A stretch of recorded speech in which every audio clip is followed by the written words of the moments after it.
What happens when you're leading a U.S. government mission overseas, responsible for hundreds of staff, millions in programming, and then you're told overnight to dismantle it? This conversation is with someone who lived that. Keisha Ethium was the USAID Mission Director for Rwanda and Burundi. She was at the top of her career, leading across 2 countries until the agency began to shut down. And instead of focusing on closing programs, she made a different call. She focused on her people. This is a conversation about leadership when the system fails, and what you choose to do when everything you've built starts to disappear.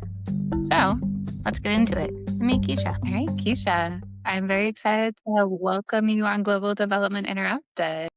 I'm so happy to be here. So, first and foremost, I'm sitting in Portland, Oregon. Where are you sitting? I am sitting in Sandton, South Africa. All right, next thing we ask is, what is your fun fact? Because at USAID, you always had to have one for those conferences and meetings. Are you ready for my I'm fun ready. fact? Yeah. Most people don't guess this. So I am very much an introvert. And so I can do parties and things of that sort, but I am totally drained afterwards. So my favorite pastime is watching Golden Girls over and over and over again. My favorite character is Dorothy, and literally my kids sing the theme song. When they see me going upstairs, they know mommy It's Dorothy needs some time. It's Dorothy time, and she brings me such joy. Before we get into what you did at USAID, we're going to talk about how you got there. Where did you grow up, and how did that bring you to South Africa? So I'm a Washingtonian, born and raised. Grew up in DC. Go-go music is my thing, and I love it. I loved the culture. I loved everything about the Washington, DC area. My family, though, is originally from Tampa, Florida, my mom and dad, and they moved here. So I have very strong parents, very good foundation. My faith is rooted and grounds me. And then I have dear friends that have really played a pivotal part in my life and my career. But I'll tell you, I've only had really 2 real jobs in my entire life. And so I've had the opportunity to figure things out pretty quickly. Went to Howard University, got my degree from there, studied something called legal communications. And at the end of my time at Howard, I decided that I didn't want to be a lawyer anymore. So law school was a no. And I remember telling my mom and my dad, like, oh, I'm not going to go to law school. I want to teach at this inner city school and make no money, and because it's fulfilling. I did that for about a year. Teaching in an inner city school is humbling and also enraging at the same time. And I remember not having the appropriate things that I needed to teach the class. And I didn't know how to make an impact besides being a really good teacher, but that can be daunting and exhausting at the same time. So, and you didn't get paid a whole lot of money. And I just said that it wasn't my passion anymore. So then you moved into paralegal work? So I worked for an organization called MAMSI, which was United Healthcare. And I came in as a paralegal there. That was very short-lived. That's when I got a taste of private sector. I didn't like it at all.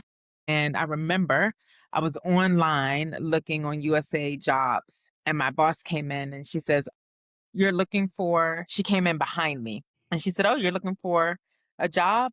Well, let me beat you to it. You're fired. And I was like, oh. I wish I remembered her name. I feel like it was Nancy.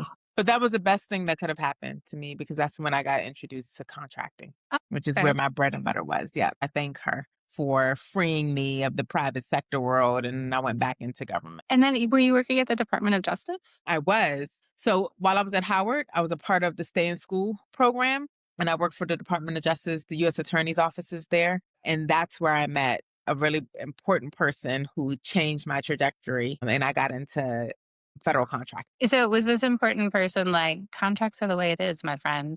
Yes. They were like, the world does not operate without procurement. True. So it is something you can do as your full-time career, and it is something that you can do when you retire. It's just a skill that's never going to go away. And I was like, okay. Her name is Trisha Bursey. She was my first supervisor at the Department of Justice. And when I was working as a contractor, as an admin assistant, she pulled my resume. I've been working there for maybe about 3 months. It was a long-term assignment. And she said, "You graduated from Howard recently."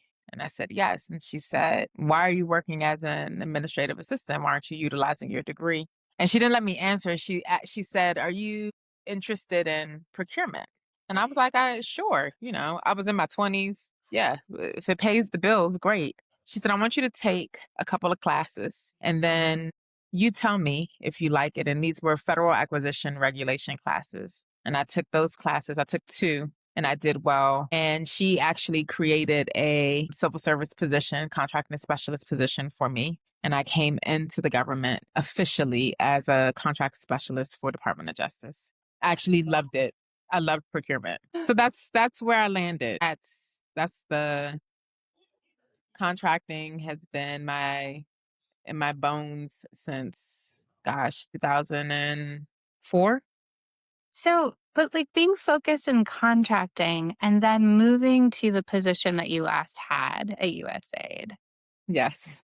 So, what was that last position at USAID? So I was the mission director for Rwanda and Burundi. So, what's that arc look like? From procurements to a leadership position across an entire mission. So I would say this: I've always been in leadership positions, even in contracting. And what I did was I always made sure that I had a direct line to front office, which would be where the mission director sat or the deputy mission director. And I had another mentor who saw a little bit more in me than just the director of acquisition and assistance. I went to Tanzania, and then it was my first official role as the office director there. And I had an interview with the mission director, Sharon Cromer, who's now Ambassador Cromer, retired. But Sharon Cromer had a one-on-one session with me, and she said, "So what's your plan? What's your 5-year plan?" And I was like, "My 5-year plan, I just got here." And she said, "You're at the highest point in your career when it comes to contracting, unless you go to senior procurement executive. So in a mission, you're the director. Then what? Have you thought about senior leadership?" I hadn't thought about it because I just got into this role. And she pushed me. And then I started getting interested in it. So from Tanzania, I went to Ghana and I was able to move up in the ranks and bid on senior leadership positions. I wanted to be at the table before we got there. How do we make a decision to put funding into this program? How does this program reach the beneficiaries? How are we effective in that? And how do I lead that process? Oh, and then what countries are we working in? Is that what they want? Well, I need to talk to the people to find out. And so it quickly outgrew just doing contracting and moved into a more overarching leadership role. And I was just getting started. And you had some very key women pushing you. I did. I think what we as women, sometimes what we see is that we doubt ourselves. We have imposter syndrome. A lot of times when you're sitting in a country team, first of all, there are not a lot of people that look like you. And secondly, the room could be dominated by men. And I love our men, don't get me wrong. And there is a need to see growth. And I wanted to be at that table and to be a voice that was heard. And I fought hard to get where I was. Nothing was handed to me. And again, like I said, it was very short lived, but I know it served a purpose. That makes sense. You headed to Rwanda. You ended up being the mission director there. When you talk about that role to, friends and family, how do you describe it? Yeah, I tell them the easiest thing is I make a difference in places that matter. My work cuts across 4 different areas: education, a child who needed a book, we get it there; health, and the easiest way for me to sometimes talk to my family members is like, especially when the AIDS pandemic was rampant, what we did there from an economic growth standpoint, how we help farmers. From a democracy and governance standpoint, I think about Rwanda, how we build systems, try to strengthen systems. So we make an impact where it matters most, whether it's big or small. And we'll get there. But when that is removed, the impacts that it has on nations and on beneficiaries. I always said I was very proud of the work that I did as a public servant because we help people. That's it. We helped people. That's what we did. And that's inclusive of governments, because governments are made up by people. That's what USAID did. That's what Keisha did. I had a small part to plan it, and I said it with pride. I enjoy it. I enjoyed it. I will continue to do it, but that's what I did, and I loved it. And when you think of your career overall, is there a moment that you think of where you just knew you were doing the right thing, that that's why you Oh, were yeah. I will tell you this. My very first visit to Africa was to Kenya. And we were going to Kenya to visit a school where we were providing books, notebooks, pens, paper, all of it USA branded. And we go visit this school. I still have the picture. My mom has it in her house. And you know, when you pull up, they always have like the dancers, and the kids are all outside and they're waving, and you're like, oh my gosh. And you get out the car and you're just like, these babies are getting, and we have the book bags and we have the pens, and we go into the classrooms and we see the need for sure. And then you hand over what I have signed on a modification to procure to this beneficiary. So now I am seeing the product to the beneficiary and seeing how they light up about it. Not acting, not acting at all, but the genuine thank you for a piece of paper and a notebook and a book bag. That changed my entire life. That programmatic TDY to Kenya. So we visited a school and then we visited a hospital. So Kenya also had the PEPFAR, President's Emergency Plan for AIDS Relief. And at that time, I'm sure you know this, but prevention from mother to child, PMTCT, and then kangaroo care. The mother had unfortunately passed away from a postpartum hemorrhage. So they had a nurse in the kangaroo mother care holding the baby. And she said, do you want to hold the baby? And I held that baby. And, you know, it's another moment where you're like, what else? What did our programs miss? What training did the doctors miss on the postpartum hemorrhage? Because that's one thing that could be prevented. And now that sticks close to me, because with my second child, I also had a postpartum hemorrhage and almost died. And if the doctors were not trained or did not know what to do or did not have the equipment to save my life, I wouldn't have been here with her. So our programming matters. The training matters. Those two moments changed my life. I was like, oh, civil service, absolutely not. I need to be in the field. I need to see what's happening. And then I went. Also, full circle moment for you. Resource constrained environment, inner city school to a school in Kenya. Absolutely. Best decision of my life. I mean, now we're going to get to the point where USAID was dismantled, right? And so I'm just thinking, as someone who oversaw the entire USAID mission in Rwanda, the programming, the staff, the relationships outside with government and local partners. Like, what went through your mind when you started seeing these emails come at this kind of rambling rate about how USAID was slowly being taken away? What came in my mind? Bef- After shock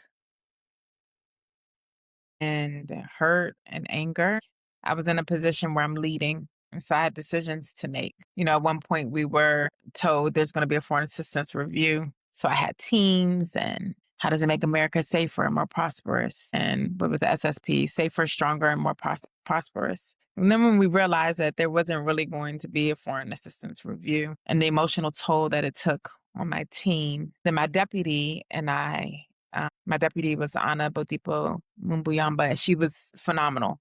We said, what is our team? What do we need? And what does the team need right now? First and foremost, in 5 months, because that's the time that they gave us to dismantle and destroy USAID or close USAID, transfer knowledge over to state, terminate awards. I'm a former contracting officer, so you can't terminate an award in less than 90 days for assistance, and that's on a good day, and then much longer for contracting. And that's like drilled into all of us, right? Or like, no, 90 days minimum. And that's on a good day. That's on a good day, right? So I had to make a decision. Was I going to get things ready for handover and try to close out projects. No, because that's not realistic. So what I'm going to do is take care of my team. What do they need? We have people on the team who have been with USAID for 25, 30 years, which means they haven't been in the job market for 30 years. What does that look like? So what we're going to do is we're going to, on Monday, it's resume day. On Tuesday, it's prep for interviews. On Wednesday, we're going to go to the front office and to the ambassador and see if we can put together a job fair. We're going to help people get on their feet as best as we can. Don't ask me about transferring knowledge over to anyone because we're not doing that. So I chose, my deputy and we chose to take care of our team. So I'll tell you one thing that we did. Our team had never played musical chairs. Okay, but wait, before we get into musical chairs, can you tell me the makeup of your team? Because I think often, people might think that it's just staffed with a bunch of Americans, but Oh, no. USAID was No. unique in the fact that, yes, there were foreign service officers that were Americans, but also So local. there were the local staff as well. So we were comprised of 122. I think that number is right. So let's just say over 100 between both countries, Rwanda and Burundi. I was based in Rwanda. You had the majority of our staff were local foreign service nationals.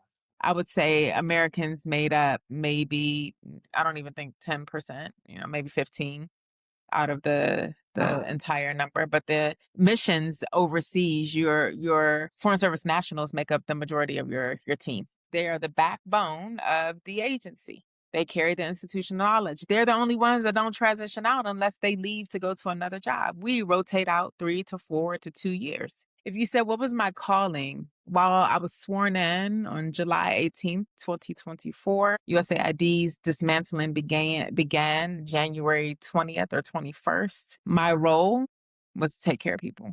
That's what I see. I feel like I was the perfect person to be in that role to lead those two missions. So I hold my head up very high and taking care of people through while their entire world is falling apart. So we played musical chairs. That's what we did. And now people can understand why maybe the majority didn't play musical chairs. It's not a big Rwandan game. No, but it was one of my fondest memories throughout this. Despite everything that was going on, when we were together, you heard laughter. I made sure I would have, what do we call it on Mondays? Gratitude Mondays. So we would get together. As much bad news, we had bad news coming in all the time. We have to say something that we're grateful for. So we did Gratitude Mondays. We also made sure that we were communicating with our partners on the ground. And I have to say this, I was fortunate because my embassy front office, the ambassador, deputy chief of mission, they were so supportive of us. They were in the trenches with us. And I know that I would not have been as successful in leading a team through crisis the way that I wanted to without the full support that I had from my embassy colleagues, in particular the ambassador and the DCM. So I have to say that. And that's what I focused on. I did not focus on the terminating contracts because, like I said, no, that was not that was the last thing that I thought about. And how did that impact an individual who had just come to USAID, who is Rwandan and helped by USAID? So one of the individuals who was also new, one of their dreams was to work for USAID because they were recipients of food aid from us that had the stamp of USAID and had finally gotten what they wanted, which was to work for aid. And then they came in when USAID was being dismantled. That person's story will stick with me forever because, and I keep in contact with this individual as well. And one thing that came out of that is not only just a friendship that was developed from that, but this individual got to see, this is what they told me, my leadership and how I cared. And while they didn't want to lose their job, they learned a great deal in that short amount of time on how to lead through crisis. and what to do. And so I take that memory and that friendship, I hold it very close. And knowing that while the agency was dismantled, you still can look at those hands, that our symbol of shaking hands, of really caring from the American people for the people, even when we're shuddering. That's something that's within my control, right? And I'm very proud of that too. You should be. Because when you first told me about that story, I thought, wow, what a thread for that one individual to be supported by USAID, have such goodwill and inspiration about the US government, specifically this agency, to then really want to work for it and then to watch it crumble in front of them. Just to me, that symbolized the destruction of trust and partnership that the administration had created. But this extra layer that you've added around the friendship that you created and leading through crisis, maintaining the relationship beyond the institution. It's a nice light to place on this. USAID is more than just the institution itself, but the people that manned it. And we're still Absolutely. here.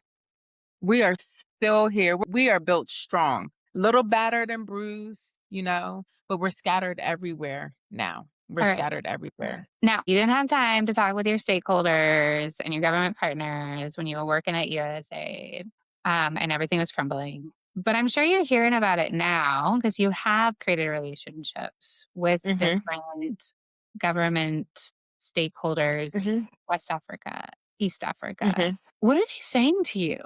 I think so. It's two things, and this is what I've heard just across the board. What they say in public versus behind closed doors are two different things, right?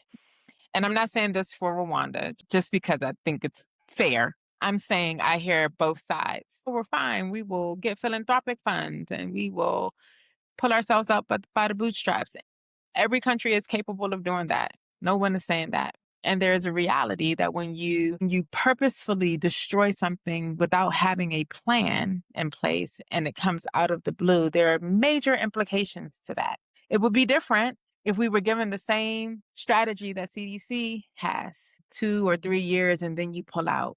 That is not what happened. So even if they aren't saying publicly, this was terrible, the effects of it are real. They're absolutely effects of pulling out. We were 9 times out of 10 the largest donor in countries. There's no way humanly possible that we can think that there's no impact there.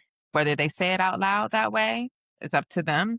But the reality is there's definitely an impact that has happened. And as we can see now with State Department issuing APSs for the work still needs to be done because there's a gap. So I think that answers our question. Even if countries haven't come out and said it, the need is still there. There's the public rhetoric, but then the internal struggle. So when you think about everything that's going on right now, from your experience, what you're hearing from all the people that you have made connections with in your work, what worries you the most? What worries me the most is when I hear people say, it's just a job, get over it. But if we break that down, what does that mean? We didn't work for corporate America. We were public servants. We gave up foreign service officers, and then you have your civil service employees. When you say just get over it, it's what I tell my child. Your actions, if you do something good or bad,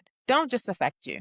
They affect me too, right? So there's nothing singular here, where if you do one thing, it affects no one else. This is not a singular action that didn't affect thousands of people, if not millions. So getting over it is not the right thing to say. It lacks empathy and it lacks, quite frankly, it's cruel and it's ignorant to say. That's what worries me is the perspective. Are we whining about losing our job or our agency? We're whining because soft power has been dismantled, because relationships that were built overseas was just taken away with no thought behind it. Our lives, my life, was impacted abruptly. I'm worried that that becomes the norm, that we lack human empathy, that we lack love, that we lack the foundations of the things that I think we stand for as people, that it becomes the way to just, oh, well, get over it. No, I don't want, there's a saying that I used to say,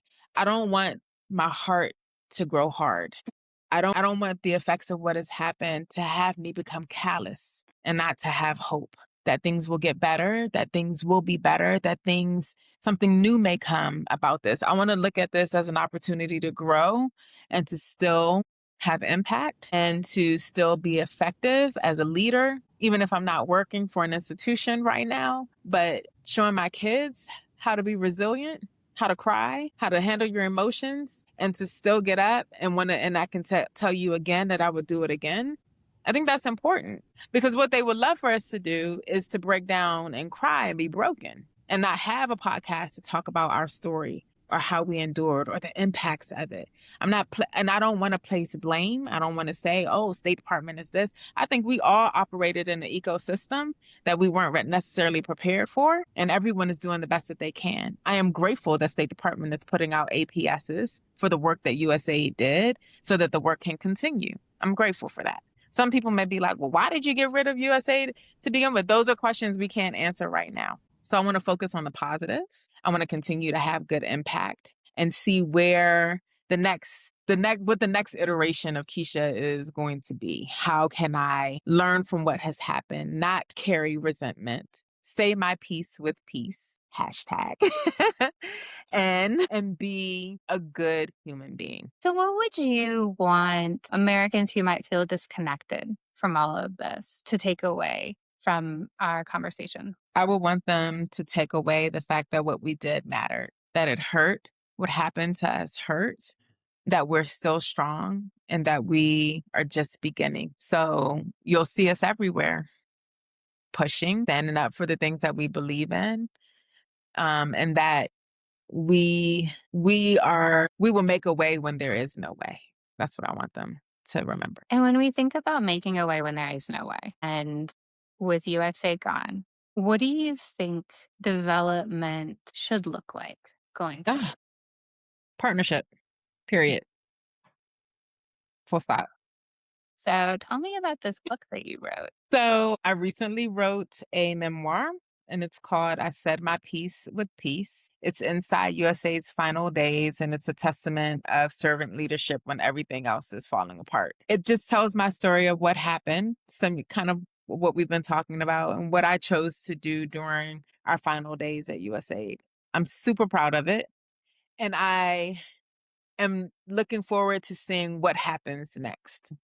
If you want to get the inside scoop of what happened during that time, and then if for any servant leader, any leader that's leading through crisis or having a hard time, it's my perspective of how you lead your people and how you still come out standing strong from the 12-round fight you go into every single day. What inspired you to write the book? Literally, I was sitting at my dining room table in Rwanda. I think we had just gotten the email on USAID's final mission. And after the tears and me wanting to flip over my table, I started writing. I just started journaling, and it didn't stop. I also wanted to come back to the core of me, because if I'm going to write something that I want other people to read, I do not want it to be in anger. I want it to be coming strictly like from my heart. And there are pieces that are going to make you angry, and there are pieces that are going to be aha moments for you. And for me, it was like, what lesson did I learn? I started by telling you what is at the core of me is I always want to be in a constant state of learning, even though that is exhausting. But there is something freeing in being in a constant state of learning and then applying what you've learned. And I was intentional about, Keisha, you're not going to write this book out of anger. That's not your core. Your core is out of faith, hope, and love. And that may be like, oh, that sounds like kumbaya, but that is exactly what the world needs. Who doesn't need a hug? I think this is the inflection point. We watched power grow from rage. I mean, that's what I would consider MAGA, is rage. Rage and fear and hate built from that. And so where do we go from now is but to lead into joy, finding communities that build instead of destroy. Mm-hmm. And your point is show up, use your voice, and make it about who you are and what you want in the world versus what you don't want in the world. What you don't want. Do it for good. Mm-hmm. And there's a thing I said at the top of my book, it says, truth spoken in darkness so light could return, because it was a very dark place we were in. Yes. So I said my piece with peace. That's And my I'm book. glad you did. And I'm glad that you continue to speak up and use your voice, because that's the only way to make things change, is to say it out loud in the world. Yes, ma'am. Yes, yes, yes. All right. Well, I have loved having you on Global Development Interrupted. Thank you so much for joining us. And look out, there's more to come from this lady over here. This is Leah. Thanks for joining me. If you enjoyed this episode, follow Global Development Interrupted wherever you get your podcasts, and subscribe on Substack to get new stories and updates straight to your inbox.